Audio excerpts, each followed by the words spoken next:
Hello guys! Welcome back to my YouTube channel, Pageantology 101. Here's the story of Miriam Quiambao's Miss Universe 1999 journey in Trinidad and Tobago, posted at miriamquiambao.tripod.com.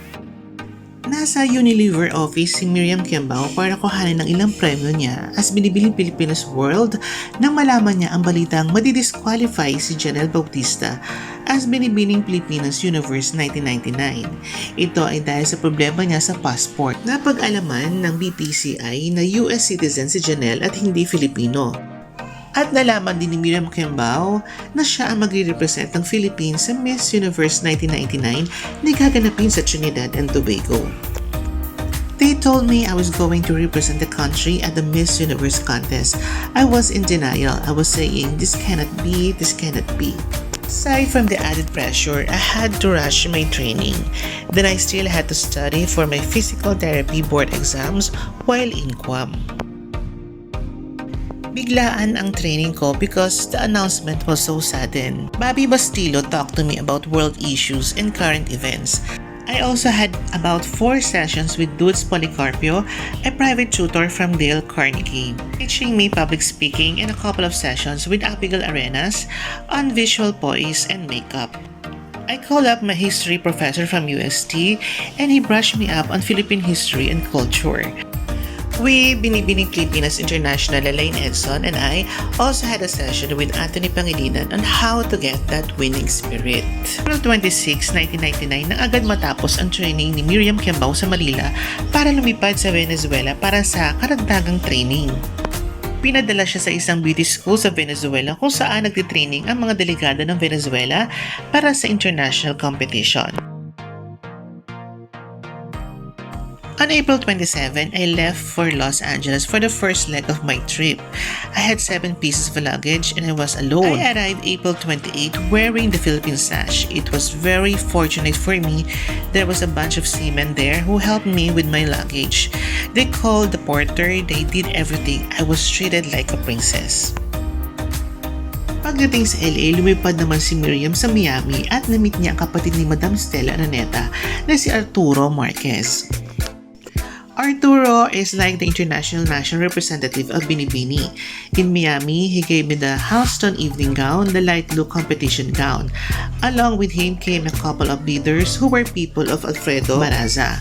They were the ones who put the bids on the gown. Si Alfredo Baraza ay isang sikat na fashion designer sa Colombia at isang malapit na kaibigan ni Madam Stella Araneta.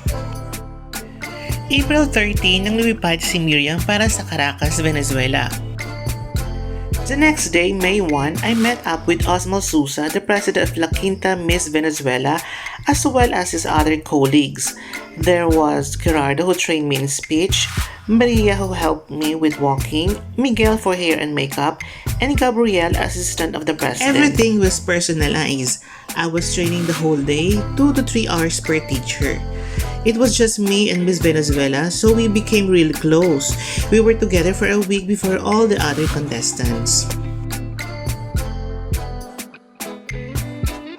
Makeup sessions were really funny because Miguel couldn't speak English and I had only 6 hours of Spanish tutorial, so he painstakingly taught me how to make myself up without a single word of English. For passerella or walking, I was in one big room with a J-shaped stage and mirrors all around. Maria would teach me how to walk, pose like this and like that, and turn. I did that in bathing suit and heels for about 100 times a day. Isang linggo din nag-training si Miriam Quiambao sa isang beauty school sa Caracas, Venezuela. Nakaranas na siya ng homesick at depression sa stay niya sa Venezuela. Hindi rin daw tumatawag ang mga magulang niya hanggang sa nalaman niya na namatay ang malapit niyang auntie at ayaw ipaalam ng parents niya sa kanya. May 8 nang umalis si Miriam sa Caracas patungong Port of Spain sa Trinidad and Tobago. I was billeted in a room with Miss Korea who also didn't speak English. So ang ginawa ko, nangapit bahay ako sa kabilang kwarto, kina Miss Thailand at Miss British Virgin Islands. Madalas nga kami nagno-noodle party kasi di ba sa Thailand marami silang cup noodles. The first few days, you could feel the sense of competition. There would be some girls who would change 5 times a day just to show off their clothes. I had the support of the Filipinos there, which was really helpful. The other delegates, especially those who didn't have at least 1 or 2 supporters, they were really homesick, as in they wanted to go home. I became close to a lot of contestants. We got used to calling each other by country because there were so many of us. Hey Philippines, hey India. One day I got sick. I didn't have a fever but I could feel it inside. At the time, I was already feeling the pressure after my training in Venezuela. I was following all the tips they gave me, like sticking close to the favorites like Miss Venezuela and Miss Mexico. I didn't really feel comfortable using them just to get media mileage. And I think that was one reason I had an identity crisis. I felt I lost touch with who I was because I was trying to be the person my trainers wanted me to be. I called home. I spoke to Mr. Bastillo, my professor. I told him I don't feel like I'm representing my country well or that I am doing well in this pageant. Then he said, "No, it's okay. Just enjoy. Anyway, win or lose, we're still proud of you. Just feel good and exude divine love and energy. I know you. You have different aura when you feel confident. You shine. You don't need to compete. Just enjoy yourself." And that did it. That relieved me of the pressure. Finally, my parents called and then I spoke to my boyfriend and I met up with the Filipinos. So I also felt I had the support. So even if I didn't feel I was up to par with other delegates, it was okay. That was when I started to enjoy myself. One very special day for me was May 16, the Parade of Nations. We were on big floats that went around the Queen Savannah Park. It was one of those days that really boosted my ego. I was just enjoying and feeling that I wasn't competing with anyone. I was on a float with Miss Venezuela and Miss Trinidad and they had so many supporters. The music was pounding and I felt like dancing, so I danced. And the people down below shouted, "Oh, it's Miss Philippines. She's dancing like a Caribbean." I think that's the reason I got recognized because of my party spirit. On May 17, we had a fashion show. Though it was very first fashion show ever, nagwala ako sa stage. I danced. The audience really enjoyed it and because of that, I danced some more. The next 3 days, we had personality interviews with the judges. It would have been nerve-wracking if I was trying to impress them, but at that point, it wasn't on my mind anymore. On May 21, we had a presentation show. This was where I tripped on my gown. There was a loose thread on the hemline and my heel got caught in it, so I tripped. I got up because I felt I had to finish my walk. I was shaking and I was in shock, but all I could think about was how fun it was. Backstage, it hit me, the embarrassment and the shock, and I started to cry. Miss Panama and Miss Northern Mariana were telling me you were good. Our choreographer, Scott Grossman, was saying I've never seen a recovery that fast. I think I was walking too fast as I was going down the steps, and my beaded gown was so slippery, and my heel got caught in that.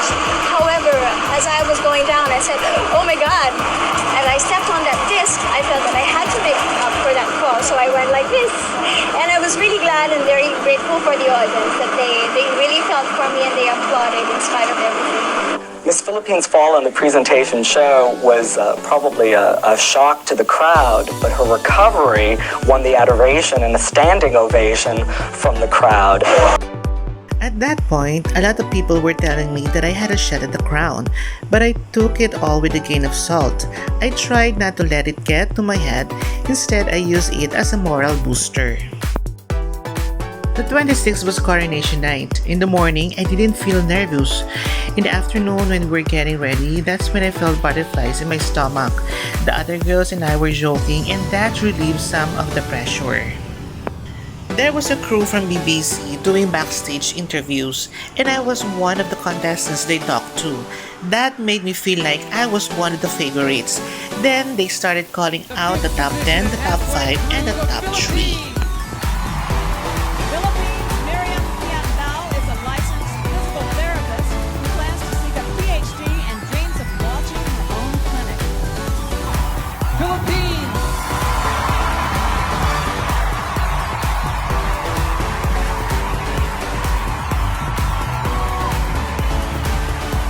When I realized I was still in, that was when I started feeling that it was my destiny to place in the contest. Gusto kong humataw pero kinakabahan ako.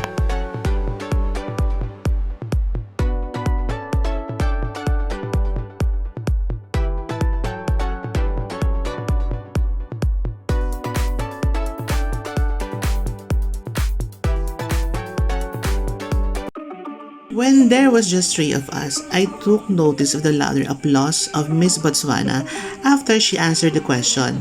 I tried to see how I had carried myself thus far throughout the competition. I thought I was doing well. I said, "Okay Lord, you've gotten me this far, bahala ka na." I half expected to win, but the other half of me already expected Miss Botswana to win. But I have no regrets about anything. I like to think that the experience was not a total waste and that there was a reason for coming back here.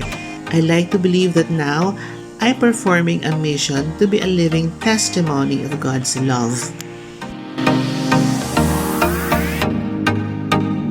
For more pageantry updates, features, please subscribe to our YouTube channel, Pageantology 101.